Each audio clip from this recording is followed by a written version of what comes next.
আসসালামু আলাইকুম। Tutor একাডেমিয়ার online studio থেকে সবাইকে স্বাগতম। ১৫০টা গণিত ফ্রি সাজেশন ক্লাসের আজকে পঞ্চম পর্ব। আপনারা যারা সবগুলো পর্ব পেতে চান তারা টিউটর একাডেমিয়ার পেজকে ফলো দিয়ে রাখুন এবং ইউটিউবে টিউটর একাডেমিয়ার চ্যানেলটি সাবস্ক্রাইব করে রাখুন। চলেন ম্যাথে চলে যাওয়া যাক। আজকের আমাদের যে প্রথম ম্যাথ রাখা হয়েছে সেখানে বলা হয়েছে প্রতি বছর কোনো শহরের লোক সংখ্যা 7% জন্মগ্রহণ করে এবং 3% মারা যায়।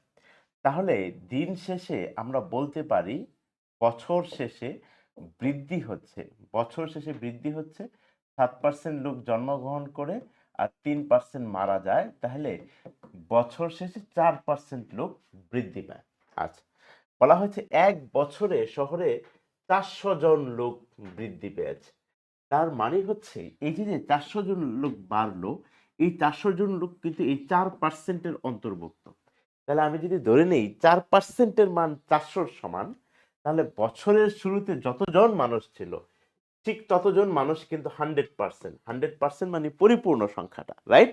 আচ্ছা, তাহলে 4% যদি আমি 400 ধরি, তাহলে 1% আসতেছে কত? 400 ডিভাইডেড বাই 4 এবং 100% আসতেছে হচ্ছে 400 ইন্টু 100 ডিভাইড বাই 4। এটা যদি কাটি তাহলে এটা হবে 100, তাহলে এটা হবে 1 2 3 4, চারটা শূন্য মানে 10,000। তাহলে বছরের শুরুতে ওই এলাকায় যতজন লোক ছিল তা ছিল কত? 10,000। আই রিপিট এগেইন, সেটা হচ্ছে 7% লোক জন্মগ্রহণ করছে, 3% লোক মৃত্যুবরণ করেছে। তাহলে বছর শেষে 4% লোক বৃদ্ধি পেয়েছে। বলছে বছর শেষে মোট 400 জন লোক বৃদ্ধি পেয়েছে। তাহলে আমি ধরে নিচ্ছি 4% মানুষ যদি 400-এর সমান হয়, তাহলে বছরের শুরুতে যতজন মানুষ ছিল তারা তো 100%, রাইট? তাহলে 100%-এর মানটা আমি বের করেছি, সেটা হচ্ছে 10,000। আমরা আসি তার পরবর্তী স্লাইডে। কোনো পরীক্ষার শতকরা 85 জন ইংরেজিতে পাশ করেছে। শতকরা 85 জন ইংরেজিতে পাশ করেছে। যেহেতু শতকরা বলতে, তার মানে আমি বলতে পারি 15%, মানে শতকরা 15 জন ফেল করছে, তার মানে 15% ফেল করছে, রাইট? শতকরা 15 জন ফেল করছে মানে 15% ফেল করছে। এখন বলা হয়েছে ইংরেজিতে মোট ফেলের সংখ্যা, সেটা হচ্ছে কত? 75 জন। ইংরেজিতে মোট ফেল করছে 75 জন। তাহলে এই যে 75 জন, এটা এই 15%-এর ভিতরে অন্তর্ভুক্ত। তাহলে 15% ইকুয়াল টু আমি ধরে নিচ্ছি 75 জন। পরীক্ষার্থীর সংখ্যা যতজনই থাক সেটা তো নিশ্চয়ই 100%, রাইট? টোটাল মানেই তো 100%। তার মানে হচ্ছে এখান থেকে আমি 100%-এর মান বের করবো। তাহলে 1% হবে 75 ডিভাইডেড বাই 15, আর 100% হবে 75 ইন্টু 100 ভাগ কত? 15। তাহলে 5 15 75, এই আসবে আমাদের 500 জন। তাহলে পরীক্ষার্থী ছিল কতজন? 500 জন। তার পরবর্তী স্লাইডে যাওয়া যাক। সেটা হচ্ছে একটা কম্পিউটার বিজ্ঞান পরীক্ষায় 30% পরীক্ষার্থী পাস করছে।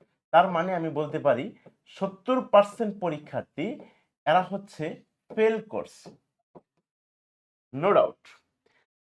যারা পাস করতে পারেনি তাদের 12 জন কম্পিউটার বিজ্ঞান কোর্সে অংশগ্রহণ করছে এবং 13 জন উক্ত কোর্সে অংশগ্রহণ করেনি। তাহলে মোট কতজন বলেন তো? মোট 12 জন এবং কত? 30 জন। তাহলে এই 42 জন মোট ফেল করছে।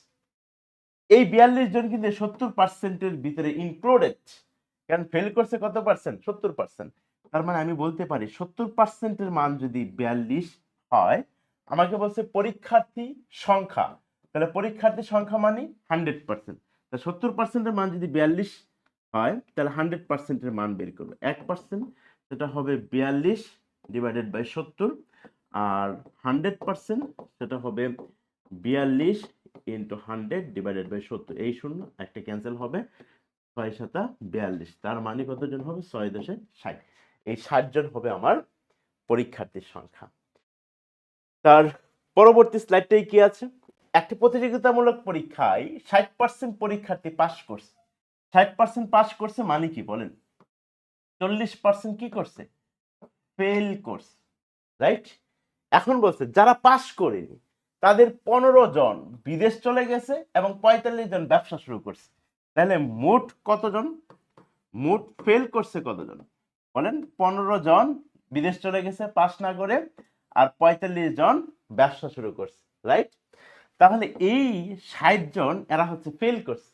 এই 60 জন নিশ্চয়ই 40% ভিতরে অন্তর্ভুক্ত। তাহলে আমি বলতে পারি 40%-এর মান যদি 60 জনের সমান হয়, পরীক্ষার্থীর সংখ্যা মানে কত? 100%।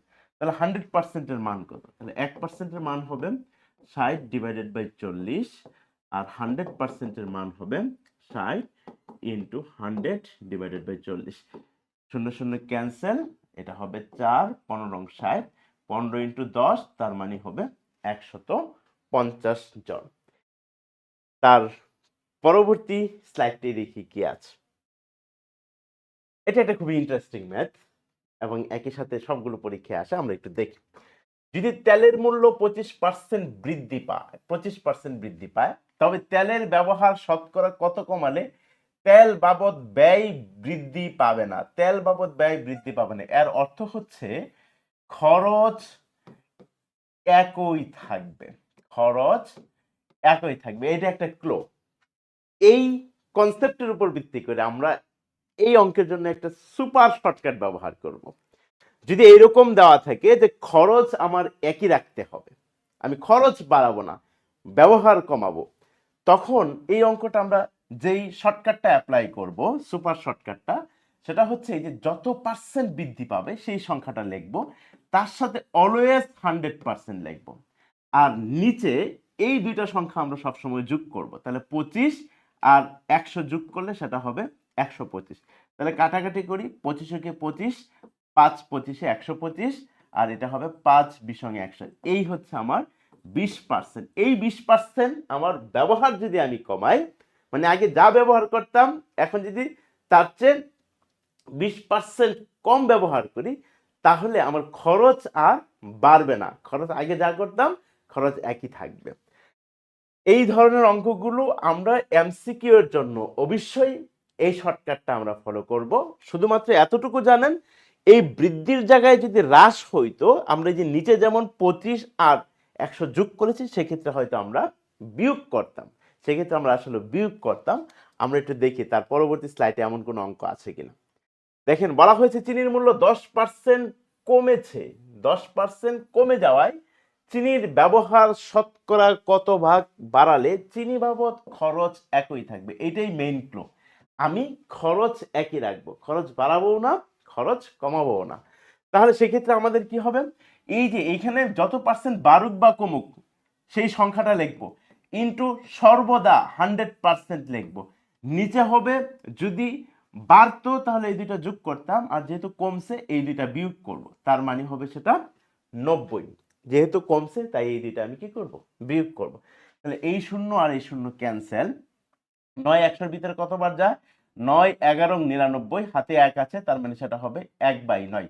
তাহলে এই হয়ে গেছে 11 1/9%। এই এত পার্সেন্ট যদি আমি ব্যবহার বাড়াই, তারপরে আমার আর খরচ বাড়বে না।